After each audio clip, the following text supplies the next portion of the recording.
Magandang hapon po. Ito po ang resulta ng Lotto Draw ng 5 p.m. Lunes, March 11, 2024. Sa 2D Lotto, 29 in exact order.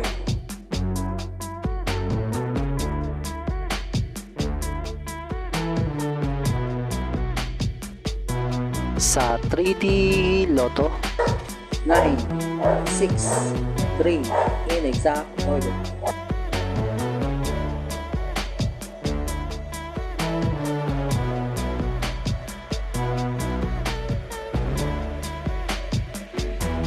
Ito po ang mga paalala sa mga Lotto winners at paraan kung paano makuha ang napanalunan.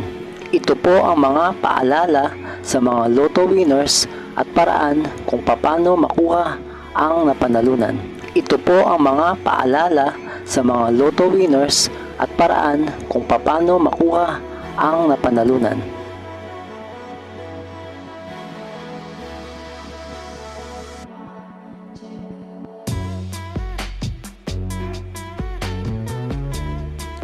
Kung nagustuhan mo ang video ito, please like, share at isubscribe mo na yan para lagi ka updated sa mga bagong Lotto results ngayon. See you again later at 9 p.m. Lotto results para sa 2D Lotto, 3D Lotto, 4D Lotto, 6D Lotto, Super Lotto, Mega Lotto, Lotto 642, Grand Lotto at Ultra Lotto. Thank you for watching this 5 p.m. draw Lotto results.